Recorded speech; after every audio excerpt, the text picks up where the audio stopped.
All right, I've done my 1 minute review of Gear by Doug Tennapel. Now let's do the deep dive. I've never seen Catscratch.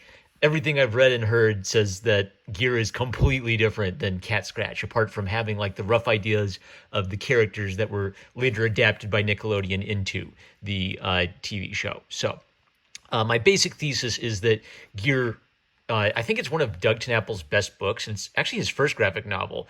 And it's doing all of his books have a really weird, goofy element and a very human, heroic element. And I think Gear is doing one of the best jobs of balancing both of these, in contrast to something like Rat Fist, which I reviewed recently, where I thought Rat Fist is kind of Doug experimenting with being weird on his first webcomic and being weird on purpose.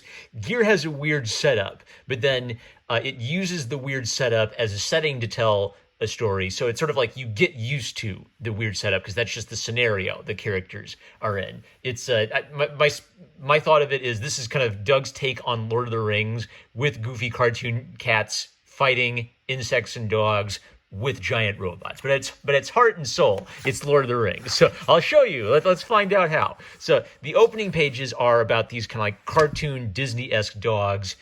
There's some murder plot and there's a mystery to it. So interesting idea number one is Disney-esque cartoon dogs and cats in a high-stakes war or drama. And the B plot is what's the deal with the dogs and these murders, and then the second plot is the cats, and it's woven together quite well. So I think the show revolves around three cats, and then the fourth one is Simon, and Simon's like their normal. The three of them are weird, and Simon's like their normal fat brother.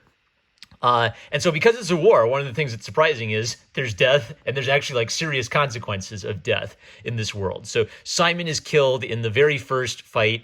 And what's interesting is it's comedic because his death is a result of the incompetence of the other three. He's a cartoon cat, so you kind of expect him to bounce back. But no, he's dead. They're not doing like a 9 Lives thing. He is gone. And then they mourn him, and they have a funeral, and they have a beautiful eulogy for him. So it's simultaneously funny and goofy and very black comedy, I'd say. And it's actually hitting this serious note where the characters take seriously what happens to their friends in their world, although the world itself is very weird. I also think this is one of the best examples of Doug integrating his Christian faith into his story. So this gag works in a couple ways. So they have this beautiful eulogy where Simon talks about how he's in cat heaven, and in cat heaven he approaches judgment, but he's confident approaching judgment because of his advocate, which would not, without naming Jesus Christ, would be Jesus Christ. So it's this beautiful eulogy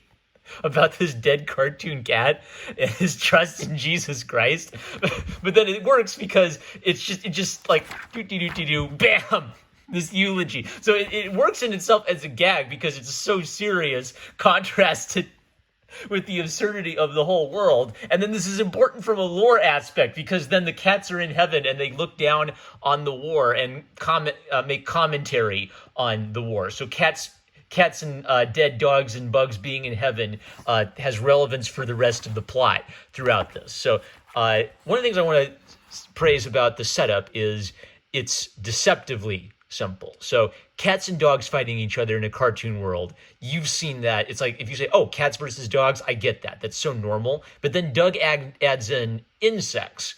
And what I love about this is it makes it just complicated enough to be really interesting to a kid without making it Game of Thrones level of complicated. So the cats and dogs have historically fought. The bugs are a new empire, and the dogs are worried about them. So the dogs want to team up with the bad guy cats to kill the good guy cats and the bugs, which is simple enough that I can explain it in a couple sentences, and complicated enough that it's really fascinating and you're curious what the final alliances are going to be. I highlighted this page because this is the only this is the only moment in the entire book where I had to go back and read again to see what was going on. So Waffles and this bug, I think his name is Chi or something, have been given a virus that turns them into giant robots. And it's forbidden to use this virus because you basically kill the person to make a giant robot. That's the other thing, is the use of giant robots is interesting, because having a giant robot's like having a nuke. People don't want to attack you because you have a giant robot. But if they can take out your giant robot, they've basically neutralized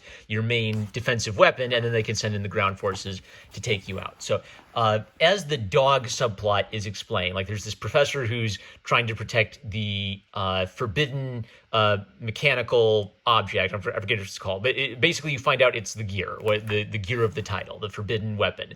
And it's like the ring in Lord of the Rings. It's ancient, it's mystical. If you use it, you gain ultimate power, but it's also forbidden to use, because to use it is to be corrupted by it and take over the world. So this is another example of Doug doing something weird, but his weirdness serves the plot rather than distracts from it. So while the main plot is going on, there's the secondary plot about these goofy little characters. And if you follow them and you see they're kind of like silent word bubbles, you can tell they're telling a story. This is setting up another plot involving a secret cult who are seeking out the ancient objects. So what's beautiful is this is going on, and the cult is gathering their forces to seek out the ancient object that the dog government is trying to take from the dog professor. And it wraps up with this plot intersecting with the main plot perfectly. It's just a little goofy extra idea that actually helps do exposition. You would think it's just a goofy little thing at first, but it actually helps explain a complex subplot visually. So the dog professor is kind of, they threaten his son, so he's got to take them to find the ancient gear. Meanwhile, the political situation for the dogs and the bad guy cats is the dogs are led by kind of a corrupt politician president who decides to make an alliance with the bad guy cats, and they pay him off. So there's some evil shenanigans going on, and the bad guy cat general is using these political shenanigans to create his own power, basically. He wants to rule the world. Waffles bites the dust after becoming friends with Chi. The two of them become best friends, but they both have the same virus, and he turns into a robot too. It turns out it's the corrupt mayor of Newton who does this to Waffles. He's kind of an interesting character too, because he's sort of a cynical, he was on the good guy's side, but he's also kind of a cynical politician, meaning he's willing to do things like turn poor Waffles and kill poor Waffles and turn him into a giant robot because, well, we need another guardian, right? What do you expect me to do? And the comedy of it, so the serious element is their friend is dying, and the comedy element is that characters in this world, like the mayor, sort of cynically defend themselves and make jokes out of it. So, and it's hitting you with both whammies one at a time. Joke, joke, joke. Emotional whammy, emotional whammy, emotional whammy. More of the political shenanigans. So this is kind of neat because, again, there's some neat lore building and subplot building visually. So they go down into the basement with gear, and they on the wall are a little pictogram showing the history. And then there's like this whole secret supernatural history to the forbidden weapon. So Gear himself, the forbidden weapon is activated, and it becomes a sentient puppet who's looks a little bit like Earthworm Jim. I'll show you a picture. It's kind of like the Earthworm Jim style, and he's an idiot. He's a moron. He's an idiot moron. Worse than that, he's an idiot moron. But he's an affable guy, and he's mostly in the background as the whole war is building. Later, he'll get his moment in the sun. He's not as big a character as the three cats. So I can kind of see why Nickelodeon decided to focus on the three cats rather than Gear. Maybe they could have done... Maybe the giant robot war idea was a little too big budget for Nickelodeon. But...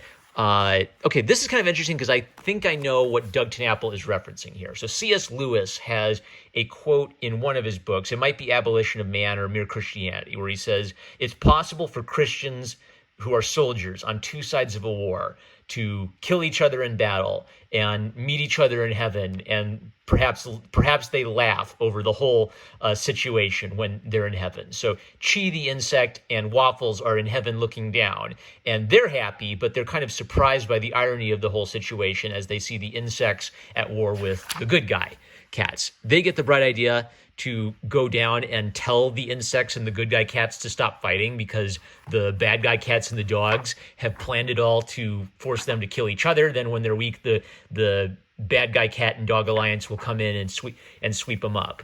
So the two of them team up to take out the forces, but they're overwhelmed. And there's a quote from David at some point. The bad guy dog takes Gear and shoves him into the heart of one of their guardians, and Gear, as like the ultimate ancient weapon, can turn the guardian into like a super guardian. So the bad guy dog says, "Am I a dog that you come at me with sticks?" Which is a quote from David and Goliath, and it's fitting with the context. So as opposed to Ratfist, where Doug Tennapel kind of like brings himself into the story literally, when he brings his faith into this story, he just uses it to kind of add a little bit more class to this very goofy world that he's created. And the line fits perfectly with everything that's being built up. It actually is a David and Goliath moment. So he quotes that story. Gear realizes, they realize that they can't rip Gear out of the heart of the machine. And as long as he's inside the machine, this dog is going to be like an all-powerful like god emperor. So Gear makes the sacrifice play and stabs himself, which destroys the heart of the machine and causes it to blow up. Three of the four cats die. So Gordon is a hardball, and so to avenge Waffles and everyone else, he shoves the dog Hitler into the pit of hell. And Mr. Black, who I think is renamed Mr. Blick in the TV series, just sort of makes a quiet life for himself, where he mourns for his friends and he awaits seeing his friends in the afterlife. So, and there's even a sweet thing where the Gear, the ring of power, the object of evil, after it's served its purpose, it's just used as a marker on Waffles' grave. So, like Lord of the Rings. Phone died.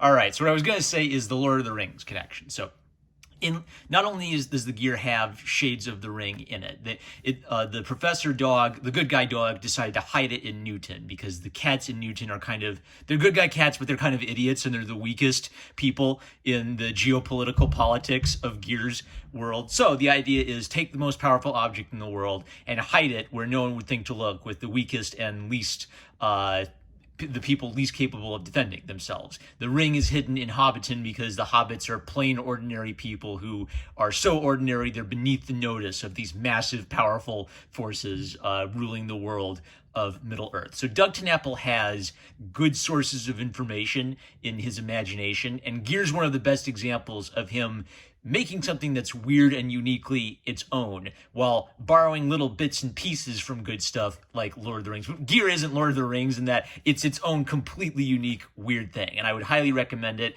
I'm not a Catscratch fan. I'm going to go check out Catscratch because I'm interested in these characters now. Even if Catscratch is really different from Gear, I give this a 9 out of 10. Really worth checking out and really, really fun. That's it. I'm no more Marmaduke fan. I love you guys. Like, comment, and subscribe. And check out my comic, Jane Smith Wannabe Gladiator. I'll link it in the description below. Catch you later.